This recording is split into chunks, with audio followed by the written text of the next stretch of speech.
Hey, this is Ashley from Center Stage. We know you ain't gonna pay for it, so please click the subscribe button below and watch some of the ads that we have on our videos to help us bring you more tips and tricks for ukulele, bass, and guitar. That's the only way we can keep bringing this stuff to you. So check out this video, and on the next one, please watch the ad, click and subscribe, and then we'll see you next time.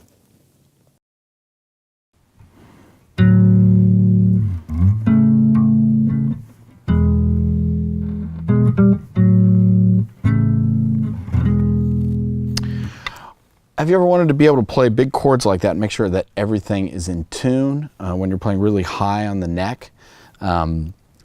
This lesson is all going to be about intonation. And intonation is how the bass is adjusted, the bridge of the bass is adjusted so that notes play in tune all up and down the neck. And it's really simple to do. All you need is a tuner and a screwdriver or sometimes an Allen wrench to adjust the bridge. Like, this is a very typical bass bridge that's oftentimes put on Fenders. It's called a badass bass bridge. And these little pieces, these saddles right here, control the intonation. And there's a screw adjustment on the back where I turn a screw and that pulls these saddles forward or backward, depending on which direction I turn the screwdriver. So that's how I'm going to do the adjustment. In this case, I just need a little Phillips head screwdriver. I'm using this little guy right here to adjust the position of those saddles. So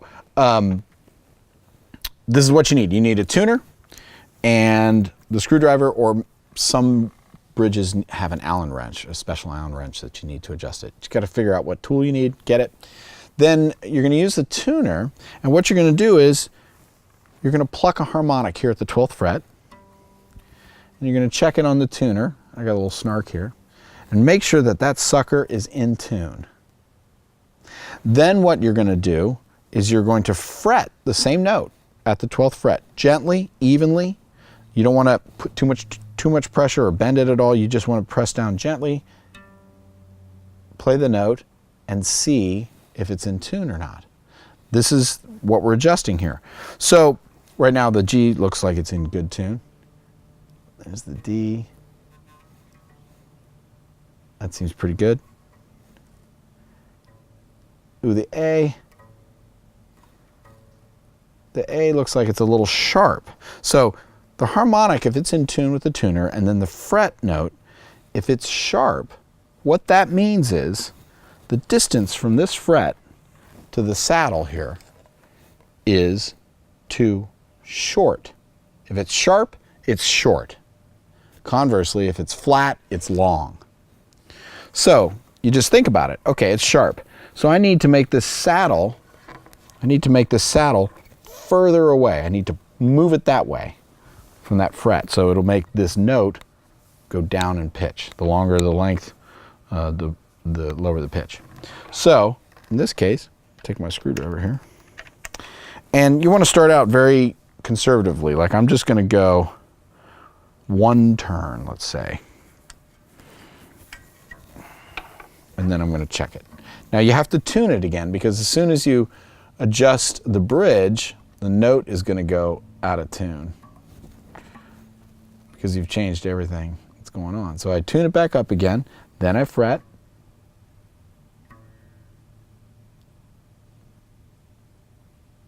That looks good. That looks good.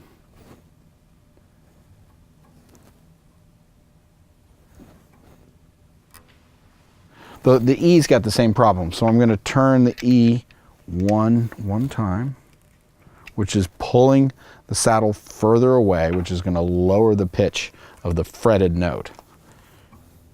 I got to tune it though. Usually when I do that, make that adjustment, it makes the string go sharp. So I'm going to tune it back up again, and then fret. Check it, fret it. Much better. Sometimes the E string, it might be a little tricky, depends on the bass. To get it in, it might be difficult. Should be able to get the G good and solid without much work.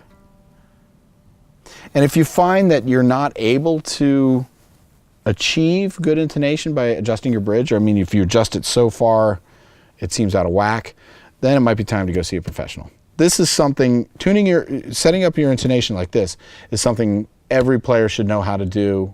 It takes 2 seconds. It's the simplest setup in the world. And it really helps your instrument play in tune. For bass players, super important. As soon as you start moving up the neck, you don't want to be out of tune with everybody. And people are very sensitive when bass is out of tune up in the higher registers. It can be annoying if it's bad. So this is a good thing to do. Do this if you change strings. Like if you put a new set of strings, you've had a string set on for a long time. Sometimes I have strings on for years. I know it sounds crazy, but my hands are dry and I don't change strings for a long time. So that's a good time to check your intonation. It might not be out. Or especially if you change gauge, if you go from like a medium to a light or light to a medium, any change in the gauge, either direction, you should check and adjust your intonation. You probably will have to. The other time to do it is if you're going to do some weird tunings, like let's say you're going to tune down to E flat, or maybe you're going to try cymatics and tune to 432 hertz, something like that.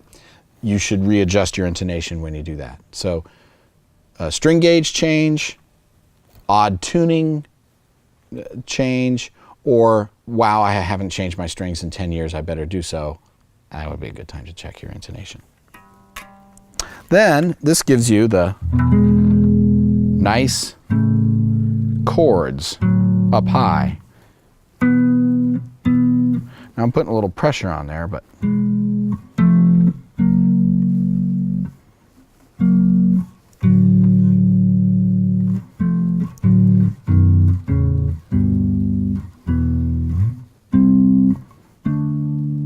I got good intonation.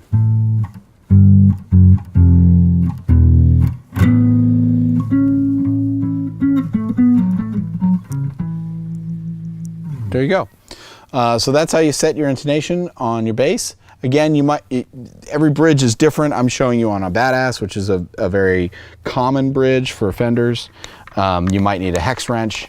In this case, I only need a Phillips head screwdriver and a tuner, and I can be done in 10, 15 minutes setting up a bass. Even if it's a 5-string, it really doesn't take, it's just another string. And really, really, really can make a difference if you have problems in that department. Playing in tune make you sound a whole heck of a lot better. So, intonation setting up on a Badass. We'll see you next time. Don't forget to subscribe, and we'll bring you more videos.